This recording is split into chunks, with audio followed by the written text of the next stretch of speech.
రాఘవ్ ఒక పట్టుదలగల ఉద్యోగి. అతనికి ఎంతో పాతబడిపోయిన బంగళాలను కొని వాటిని అద్భుతమైన రిసార్ట్స్గా మార్చడం అలవాటు. అతనికి ఒక పాత పురాతనమైన గ్రామంలో ఠాకూర్ వీరేంద్ర సింగ్ బంగళా చాలా చవకగా దొరుకుతోందనే ప్రస్తావన వస్తుంది. దాంతో తను ఆలోచించకుండా కొనేస్తాడు. నిజంగా ఇది అద్భుతం. ఇంత పెద్ద పురాతనమైన భవనం నాకు చాలా చౌక ధరకే లభించింది. భలే, ఇది నిజంగా నా అదృష్టమే అనుకోవాలి. రాఘవ్ బంగళాని దక్కించుకొని సంతోషిస్తాడు. అతను ఒక్క క్షణం కూడా ఆలస్యం చెయ్యకుండా బద్లాపూర్కి వెళ్లాలి అనుకుంటాడు. కాని ఏ ఉద్దేశంతో అతను బద్లాపూర్కి వెళ్తాడో అదంతా కూడా బూడిద కాబోతోంది. రాఘవ్ ఎప్పుడైతే బద్లాపూర్కి చేరుకుంటాడో అక్కడ వెంటనే పనిని మొదలు పెడతాడు. అతను ఆ బంగళాని మళ్లీ లోపల్నుంచి చూడాలని అనుకుంటాడు. ఎందుకంటే హోటల్ కోసం అతను తన టీంతో పాటు కూర్చుని ఒక మంచి ప్లాన్ రెడీ చేయాలనుకుంటాడు. కాని ఊరివాళ్ల ద్వారా ఆ బంగళా గురించి చాలా విచిత్రమైన విషయాలు తెలుసుకుంటాడు.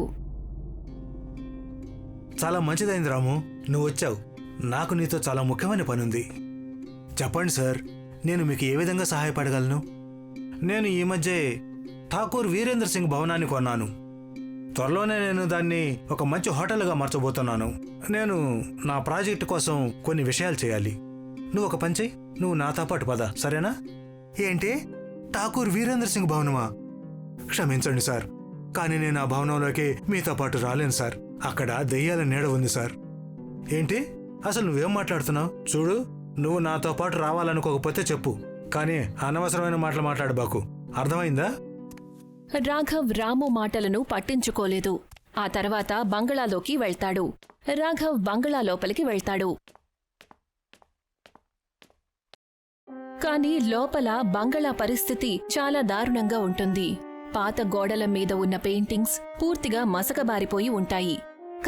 కాని వాటి మొహాలలో ఒక విచిత్రమైన భావం ఉంటుంది. అతనినే చూస్తూ ఉన్నట్టు అనిపిస్తుంది. ఎప్పుడైతే ముందుకు అడుగు వేస్తాడో తనకి ఎవరు గుసగుసలాడుతున్న శబ్దం వినిపిస్తుంది. మొత్తానికి నువ్వు రానే వచ్చావు. రాఘవ్ ఒక్క క్షణం కంగారు పడతాడు. కాని ఆ తర్వాత సంభాళించుకుంటాడు. అది తన భ్రమ అనుకుంటాడు. అతను ముందుకు వెళ్లి చూసేసరికి ఒక పాత ఉయ్యాల నెమ్మదిగా కదులుతూ ఉంటుంది. నిజానికక్కడ గాలి అసలు ఏమాత్రం వీచడం లేదు. గోడల మీద చేతి రక్తపు మరకలు విస్తరించి ఉంటాయి.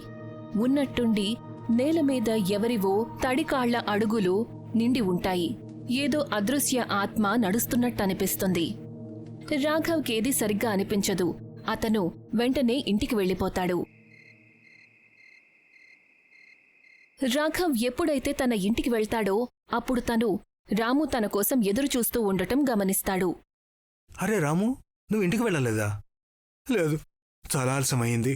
కానీ మీ గురించి ఏమీ తెలియలేదు కదా, అందుకే నేను ఇక్కడే ఆగాను. రాము ఆ విధంగా మాట్లాడటం విన్న తర్వాత రాఘవ్ సంతోషిస్తాడు. తను రాముని తనతో పాటు భోజనం చేయమని అడుగుతాడు. భోజనం చేసేటప్పుడు వాళ్ళిద్దరి మధ్య చాలా మంచి మాటలు జరుగుతాయి. అప్పుడే రాఘవ్ బంగళా గురించి కొన్ని ప్రశ్నలు అడుగుతాడు. అన్నట్టు నాకొక విషయం గురించి చెప్పు రాము, ఆ బంగళాలో ఎవరి నీడ ఉంది? రాఘవ్ అడిగిన ప్రశ్న విన్న తర్వాత రాము గంభీరమవుతాడు. కాని ఏమాత్రం సంకోచించకుండా రాఘవ్కి మొత్తం నిజం చెప్తాడు. బంగళాలో ఠాకూర్ భార్య రూపా నీడ ఉంది సార్. చాలా ఏళ్ల క్రితం విషయం ఇది. ఠాకూర్ వీరేంద్ర ప్రతాప్కి కొత్తగా పెళ్లి జరిగింది. మొదట్లో అంతా బాగానే ఉంది. కానీ నెమ్మదిగా ఆవిడ ఆరోగ్యం పూర్తిగా పాడైపోయింది. ఎన్ని వైద్యాలు చేపించినా ఆమె ఆరోగ్యం మీద ప్రభావం చూపించలేదు. అప్పుడే ఒక భయంకరమైన విషయం బయటకొచ్చింది. ఠాకూర్ భార్య రూపా మీద ఎవరో చేతబడి చేశారట. అది ఇంకెవరో కాదు, నిజానికి ఠాకూర్ వీరేంద్ర సింగే. ఏంటి? కాని ఎందుకు? నిజానికి రూప కంటే ముందు వీరేంద్ర సింగ్కి 7 పెళ్లిళ్లు జరిగాయి. కానీ ప్రతి పెళ్లి తర్వాత అతని భార్య 6 నెలల్లోనే ఏదో ఒక కారణంతో చనిపోతూ వస్తుంది. దానికి కారణం ఠాకూర్ గారే. ఠాకూర్ గారు ఈ ప్రపంచంలో అమరులు కావాలనుకున్నారు. అందుకే ఆయన పెళ్లి చేసుకుని తన భార్యలను బలిచ్చేవారు. దురదృష్టవశాత్తు ఈ విషయం రూపా గారికి ఏదో ఒక రకంగా తెలిసిపోయింది. ఆమె బంగళాల నుంచి పారిపోవాలని నిర్ణయించుకుంది.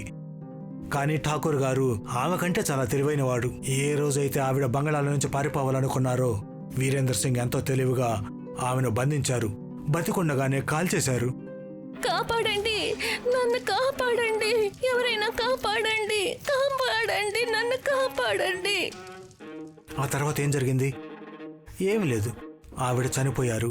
అప్పటి నుండి ఈ రోజు వరకు ఆ బంగళాలో ఎవరు కూడా ఉండలేకపోయారు. ఎవరైనా అక్కడికి వెళ్ళడానికి లేదా అక్కడ ఉండటానికి ప్రయత్నిస్తే వాళ్ళు ప్రాణాలతో తిరిగి రాలేదు. అలాగా, అందుకే నువ్వు నా కోసం ఎదురు చూస్తూ ఉన్నావా? నేను తిరిగి వస్తానో లేదా అనే అనుమానం నీకు వచ్చింది కదా. కానీ ఇది మంచి విషయమే కదా, మీకేం కాలేదు, మీరు క్షేమంగా తిరిగి వచ్చారు. అది ఎందుకంటే ఇదంతా ఒట్టి కట్టు కథ, ఇంకేం కాదు. అర్థమైందా? రాము మాటలు విన్న తర్వాత రాఘవ్కి నమ్మకం కలిగింది బంగళా కథ కేవలం ఒక కట్టు కథ అని. కాని తనకి తెలీదు, ఏ కథనైతే తను విని పట్టించుకోలేదో దానితో తనకి చాలా పాత సంబంధం ఉందని. రాము వెళ్లిపోయిన తర్వాత రాఘవ్ పడుకుంటాడు. అర్ధరాత్రి కాగానే రాఘవ్ గదిలో విచిత్రమైన సంఘటనలు జరుగుతాయి. గది గోడల మీద మరకలు ఏర్పడతాయి. అసలు ఇక్కడ ఏం జరుగుతుంది? రాఘవ్ భయంతో బాత్రూంలోకి వెళ్లి దాక్కుంటాడు. అప్పుడే తను అద్దంలో తనని చూసుకుంటాడు. కాని అద్దంలో తనకేదైతే నీడ కనిపిస్తుందో అది నవ్వుతూ ఉంటుంది. అది చూసి రాఘవ్ చాలా కంగారుగా ఉంటాడు. ఉన్నట్టుండి తనకి చల్లని వేళ్లు మెడమీద ఉన్నట్టనిపిస్తుంది. తను వెనక్కి తిరిగి చూస్తే అక్కడ ఎవరూ కనిపించరు. అప్పుడే వెనక ఉన్న అల్మరా దానంతటదే తెరుచుకుంటుంది. దాని లోపల్లోంచి కుళ్ళిపోయిన చేతుల ఆకృతులు బయటికి వస్తాయి. రాఘవ్ కంగారు పడి పరిగెడతాడు. గదిలో నుంచి బయటికొస్తాడు. ఎప్పుడైతే తను మెయిన్ డోర్ తెరుస్తాడో అప్పుడు తను బంగళాలోనే ఉంటాడు. బంగళా తనని తనలో బంధించేసింది అన్నట్టు. నాకసలు ఏం జరుగుతోంది? ఏం జరుగుతోంది? అప్పుడే రాఘవ్కి ఒక భయంకరమైన గొంతు వినిపిస్తుంది. మొత్తానికి నువ్వు తిరిగొచ్చావు. ఇప్పుడు నా పగ పూర్తవుతుంది. ఇప్పుడు నా పగ పూర్తవుతుంది. ఆ గొంతు రాఘవ్ చెవులలో ఎంతో గట్టిగా వినిపిస్తుంది. ఆ గొంతిప్పుడు తను తట్టుకోలేకపోతాడు. అరే, నువ్వు అసలు ఎవరు? నన్నెందుకు ఇలా ఇబ్బంది పెడుతున్నావు? నేను నీకు అసలు ఏం అన్యాయం చేశాను? నన్ను వదిలిపెట్టు, ప్లీజ్, నన్ను వదిలిపెట్టు. రాఘవ్ కష్టపడుతూ అరుస్తూ ఉంటాడు. అప్పుడే తనకి నెమ్మదిగా నీడ తన కళ్ల ముందు కనిపిస్తుంది. రాఘవ్కేదీ కూడా స్పష్టంగా కనిపించటం లేదు. అప్పుడే ఆ వ్యక్తి ఆ ఆడమనిషికి నిప్పంటిస్తాడు. రాఘవ్ ఎంతో గట్టిగా అరుస్తాడు. వద్దు, నువ్వు అసలు ఏం చేస్తున్నావు? ఎంత పని చేసావు నువ్వు? నువ్వు అసలు ఎందుకు ఇలా చేశావు? అప్పుడే అతను చూసేసరికి ఆ నీడ రాఘవ్ వైపు వస్తూ ఉంటుంది. దానితో భయపడతాడు. అప్పుడు రాఘవ్ చూసేసరికి తన ఎదురుగా ఠాకూర్ వీరేంద్ర సింగ్ నిలబడి ఉంటాడు. కాని రాఘవ్ ఆ రూపం చూడగానే కంగారు పడతాడు. ఎందుకంటే ఠాకూర్ పూర్తిగా తనలాగే కనిపిస్తాడు. అది రాఘవ్ వీరేంద్ర సింగ్ పునర్జన్మ. ఇదెలా సాధ్యమవుతుంది? నేను ఠాకూర్నా? అవును, నువ్వు ఠాకూర్వి. నువ్వే మానవత్వం లేకుండా నన్ను హత్య చేశావు. నువ్వు నీ స్వార్థం కోసం నన్ను బలి చేశావు. నేను తల్లడిల్లిపోయాను, అరుస్తూనే ఉన్నాను. కానీ నువ్వు నా మీద కొంచెం కూడా దయ చూపించలేదు. కానీ ఇవాళ నువ్వు ఏడుస్తావు, నువ్వు అరుస్తావు ఠాకూర్, తల్లడిల్లిపోతావు.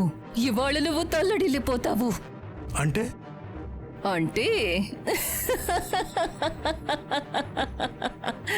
అప్పుడే ఉన్నట్టుండి రాఘవ్ రక్తపు వాంతులు చేసుకుంటాడు. అన్ని వైపుల నుంచి విచిత్రమైన పురుగులు వచ్చి రాఘవ్ శరీరం మీదకు ఎక్కుతాయి. రాఘవ్ తల్లడిల్లిపోతూ ఆ పురుగుల నుంచి తప్పించుకోవడానికి బంగళా అంతా పరిగెడుతూ ఉంటాడు. కాని ఆ పురుగులు తన శరీరమంతా కూడా విస్తరిస్తాయి, తన రక్తాన్ని తాగుతాయి. అప్పుడే బంగళా గోడల్లో నుంచి లక్షల చేతులు బయటికి వస్తాయి, రాఘవ్ని పట్టుకుంటాయి. రాఘవ్ పాపం తనని తాను కాపాడుకోవడానికి తప్పిస్తాడు. కాపాడండి, కాపాడండి. నిన్నిక్కడ కాపాడ్డానికి ఎవ్వరూ రారు ఠాకూర్. నీ మరణం ఖాయం, అది కూడా నా చేతుల్లో.